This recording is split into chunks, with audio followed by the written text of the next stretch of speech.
everybody. As we begin a new year, we want to rededicate ourselves to working together to save our streets. I'm Mike Jarek, and our Save Our Streets initiative is about 3 months old now as we look for solutions and hold officials accountable. So we wanted to take a look back at some of the ideas and possible solutions we've discovered. This is Save Our Streets New Awareness. What do you think the reason is for open gun violence? Clearly guns. It may not be the entirety of the issue, but one of them is clearly guns. When every time there is a dispute in this city, at least one of the two people involved is armed, that's a problem. If you look at the history of ebbs and flows of gun violence, you will see that the neighborhoods that are the most vulnerable to gun violence are also the poorest neighborhoods in our city. What I've been talking about from day one has been about relationships. It's been about the fact that police can't do this alone. So 80% of the young boys in urban environments, black young boys, they only want to do one of three things: professional football, basketball, rapper, or be a criminal. You always hear the term, to raise a child, it takes a community, and sometimes at home these things are lacking. You know, I say this all the time. Listen, there is no doubt that we have come into this particular area very strong, very focused, but we're even coming this area stronger and more focused when it comes to the community engagement stuff. So what are you providing? So we are providing homework help. So we're helping the kids with homework after school. We're helping them with if they need any tutoring. We're also offering programs that just keep them busy and engaged. It's really just about relationships and opportunities. So you can't ask somebody to just put down a weapon and not offer them an alternative, a realistic alternative. Those are some of the people you'll see over the next 30 minutes. They try to explain the gun violence in our area, but also look at some causes and possible solutions. Obviously, it's a complex issue. Let's talk about it. First up, our Bruce Gordon joined our evening news to explain how much of a problem the large number of guns pose, how much responsibility falls in the lap of our district attorney, and is the pandemic a leading reason for this spike in violence? So I guess the question to you is, how much is the pandemic playing in this ridiculous increase in homicides in our city? What we do know is that by and large, people who kill other people know their victims. They were friends, they were romantically involved, they were neighbors, they were business partners. Random killings are comparatively unusual. Doesn't mean you can't get caught in the crossfire, but generally speaking, people know each other. So what happened in the pandemic? Well, we shut down our entire society. Businesses were closed. People were laid off from their jobs. They were sheltered in their homes. So we don't know exactly that that's the cause. What we do know is that the jump in murders from 2019 to 2020 was 40% in this city, and it happened in cities all across the country. That kind of an increase from one year to the next was unheard of in previous years. Well, I want to get to another thing, though, because the root of the issue here appears to be just easy access to guns. But look, one of the issues is clearly guns. It may not be the entirety of the issue, but one of them is clearly guns. When every time there is a dispute in this city, at least one of the two people involved is armed, that's a problem. And every time, you know, there's a murder, I get a tweet about D.A. Krasner and how he's not doing this and that. So how much of the blame lies on the D.A.?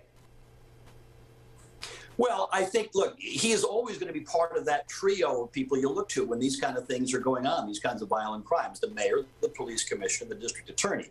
I can assure you that the 18-year-old kid in Philadelphia with a grudge and a handgun is not sitting around considering Larry Krasner's political persuasion and his prosecutorial policies and philosophies before deciding whether to pull the trigger. Are there some cases where Krasner's office may have under-prosecuted or been less aggressive than they might have? That guy then winds up a month later killing someone? Absolutely. We also know that's happened with past DAs. Is it happening more often with Krasner? We don't know that. As Bruce explained there, the possible causes of the gun violence, but people across the region are also looking for possible solutions, including a fairly new partnership between community and police in West Philadelphia that seems to be working. Good morning. Thank you for what you're doing, and thanks for joining us. So what are you doing to help bring this change? I think the big thing that we're doing here in West Philly, in our corner of West Philly, is partnership. So looking for organizations and community members. Like, it just doesn't have to be an organization, but tapping into our community members, figuring out who's who, how can they help? People want to help, people want change. So it's about those conversations and building those relationships. And I think that's something that we do very well here in the Cox Creek area. And I think that from a community standpoint, we have to know that our voices matter and be able to go to our politicians, our police captains, and say, look, this is our agenda for our community, versus always asking, what is someone going to do for us? But we need to come from the standpoint of what they can do, what we want them to do for us. How are we getting buy-in for people to put the weapons down? Again, it's really just about relationships and opportunities. So you can't ask somebody to just put down a weapon and not offer them an alternative, a realistic alternative. And so a lot of times we're here, our young people are in these positions because they don't have something, whether they don't have love, they don't have money, they don't have safety. There is something missing, and we have to tap into the source. And we're doing a lot of responding to problems as opposed to preventing them. But what do you say to someone who's an individual who's like, hey, this is happening, I want to do something about it, but they don't know where to start or how they can contribute? So we all start out as individuals, right? And I think that just finding, like I said, there's so many, whether it's sports, schools, figuring out what your gift is. So everybody isn't meant to work with young people. Everybody isn't meant to work with adults. But wherever your gift is, find out, like tap into a school, tap into a religious organization, find out what is going on in your neighborhood and just join. Welcome back. Police Commissioner Danielle Outlaw came to Philadelphia in February of 2020, 1 month before the huge global pandemic. What timing. Since then, she and law enforcement leaders across the country have tried to keep communities safe in unprecedented circumstances. She recently joined us on Good Day to talk about how to make 2022 the year we turn things around. Are there specific steps that you have to get these numbers down? It's something we're all focused on. This is ongoing, and we know that violence tends to happen in cycles. We also know that our non-fatal shootings and our homicides, although we've been increasing some spikes or multiple shootings in one incident towards the end of the year, we also see that we've been slowly chipping away at that. In our pinpoint areas, we've seen some steady declines, quite frankly, double-digit declines. So we know what we have been doing is working. But in 2022, moving forward, to answer your question, you'll see us talk more about the use of forensics, specifically as it relates to our homicide. I don't want to go into too much detail as to exactly what that means and show our hand. But we have the ability to use DNA in different ways. A lot of the people who are on the ground, the community groups, one of their concerns is that they can't get funding, they can't get support, they're not working closely enough with the police department or officials or what have you. It's been about the fact that police can't do this alone, and that there are other stakeholders here that are either on the ground or in various parts of the city that have a role to play in this. And what I appreciate is that people recognize this. Community recognizes this. People in the community are more willing to come forward to a credible messenger and share information, quite frankly, more readily than they would tend to come to us. So you're a police commissioner, but you're also a mom. Is this as personal to you as it is to everybody who's sitting there watching it? I still can't go to sleep, even though they're 23 and almost 21, until I know that they're home. If they've been traveling, or, you know, my oldest son works crazy hours and he commutes, he doesn't have a car. And so I'm still a mom. So it's a gut punch whenever I hear about a young person, or anybody, quite frankly. But when I hear about young people, we're talking about potentially losing an entire generation. And it's not just to gun violence, young people being shot and killed, but they're losing their lives because they're the shooters. They're the offenders. It doesn't always seem like it, but as the months passed, we did begin to see some progress in several police districts across the city, using some strategies that the commissioner outlined. Well, Captain Gillespie followed up on Good Day to explain some encouraging progress being made specifically in West Philly. We're bringing in Captain Matthew Gillespie, who's the commanding officer of the 18th District, one of the districts where we are seeing this drop in crime. And you're going to tell us what's different about this project, because a lot of people have been saying we need to do something about this violence. We need to get it done. And the question is, could this be the answer? My bosses gave us, essentially the go-ahead to do things a little bit differently. Change officer schedules, be more flexible, work with an outside agency like the Attorney General's office, specifically the Bureau of Narcotics Investigators. They came in on July 6th, really after we had a bad July 4th, and said, how can we help? And legitimately got on the ground running with the narcotics officers in the 18th and 19th districts, focused in on these areas that are plagued by drug sales and gun sales, gun violence, and started to make arrests, started to speak to those that were arresting, develop intelligence, and it just built from there. So does that mean in those districts we're seeing more police officers, or what is that difference? So what I tell the community is, like, you don't always see everybody that's there, and that's part of what we're doing. You're not going to see it. What the Attorney General's office has done, though, their representatives have come to the community meetings to let them know we are here. We looked at all of 2021. The first 6 months of 2021, we didn't have this partnership with the Attorney General's office. The last 6 months we have, from July to now. And when we looked at the shootings, there was a 45% decrease in the 18th district in shootings. I mean, that's significant. What's your reaction to that? That's a big drop. No, it's significant. It is. It definitely is. I'm very happy with it, but one is too many. You know, when you respond to any of these jobs as a police officer, community member, victim, you're there that night, you see what happened, that stays with you forever, literally forever. And we just have to continue to grind and get this done. As the captain just mentioned, policing is only part of how we address the gun violence in our communities. The other part is service. Coming up, we'll show you some partnerships that are coming together and making a difference.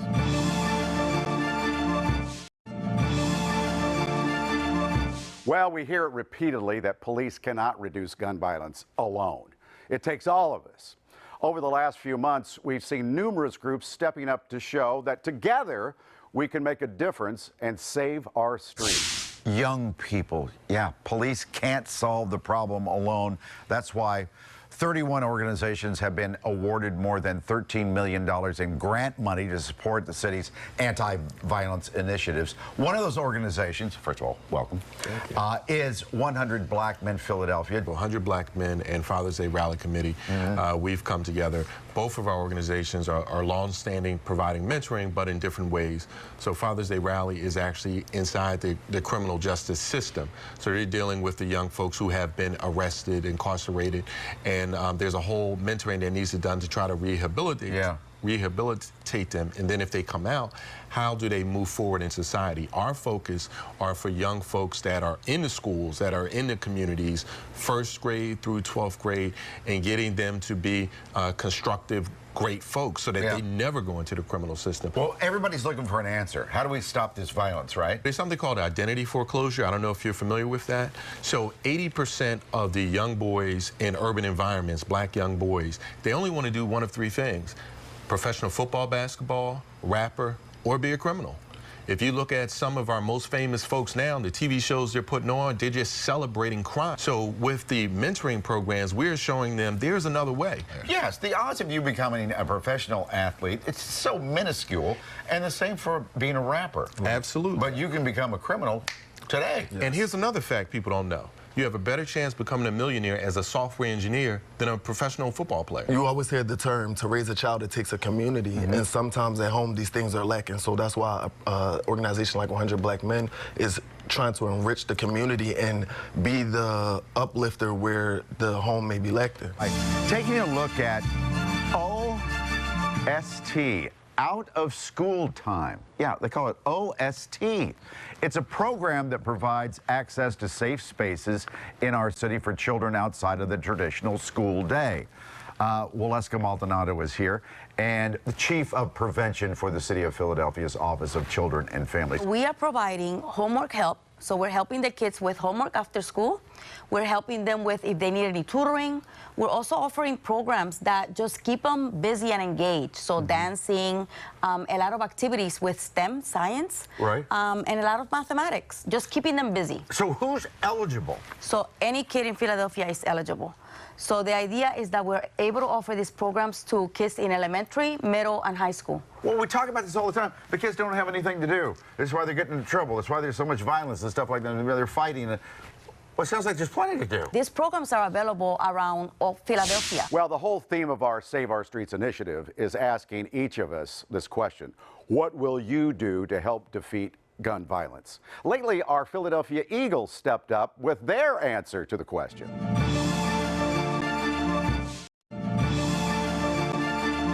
As a city and a region, we stand up and support our sports teams. But recently, the Eagles wanted us to know that they also support us as they launch their own initiative to combat the violence in our area. There are many committed to turning the anguish of gun violence into action who aren't content to sit on the sidelines. They're here in our communities, on our streets, our blocks. People are giving all they have to push gun violence out of our lives. Joining us now is Erica Atwood, the city's senior director for the Office of Policy and Strategic Initiatives for Criminal Justice and Public Safety. I don't know how you get that on a letterhead, but Erica, thank you. Yeah, and you work directly with the Eagles on this project. Did they actually reach out to the city? So I think what this is a beginning of what can be a sustainable relationship between the city, community, and our larger institutions and our sports teams that can begin to help us work together for a common goal that's asset-based, that's positive-based, that's really focused towards solutions. We've talked about the problem. We know what the problem is. We know what the underlying causes are. So how do we get to safe and healthy communities? And it's together we can do this. You guys know what the underlying cause is? Everybody keeps looking for what? So this isn't episodic. If you look at the history of ebbs and flows of gun violence, you will see that the neighborhoods that are the most vulnerable to gun violence are also the poorest neighborhoods in our city. They have the lowest access to quality education. They have the lowest access to behavioral and physical health. And there's social connectivity that's missing. There's displacement. There's other things that are happening in these communities that are drivers that are compressing stressors and traumas that lead to this violence. So the Eagles are going to be teaming up not just with the city, but also with some of our, stakeholders like our nonprofits that are in there doing the nitty-gritty, doing the work. So they're donating about more than $300,000 to help out with this. Yes, they're going to be giving, they're giving grants out to organizations actually across the region with some concentration here in the city, to organizations that are on the ground, that are in these communities, that these communities trust, and are working with them to begin to develop safe spaces for young people, supporting mentorship organizations, supporting trauma supports and behavioral health. These are all the things that we know are components to reducing the issue of gun violence and really starting to heal our communities, and we have to really think about this as healing communities. This is a public health issue, and if we're not really focused on it being a public health issue, we can't arrest our way out of the problem. We keep asking people to step up. Way to go, Eagles. You know, you didn't have to do this, but you stepped up. So this might be a good example for other companies. Absolutely. And what I've heard through the years that I've been doing kind of work around public safety and criminal justice reform is, what can I do? What can I do? This is a prime example of what you can do. Yeah. We are working with the Philadelphia Eagles. We've worked with other foundations. We're working with some of the medical institutions, and we'll be announcing some things coming up in the coming weeks about those partnerships. Okay, we'll be right back with some final thoughts and remind you how you can get involved in helping to save our streets.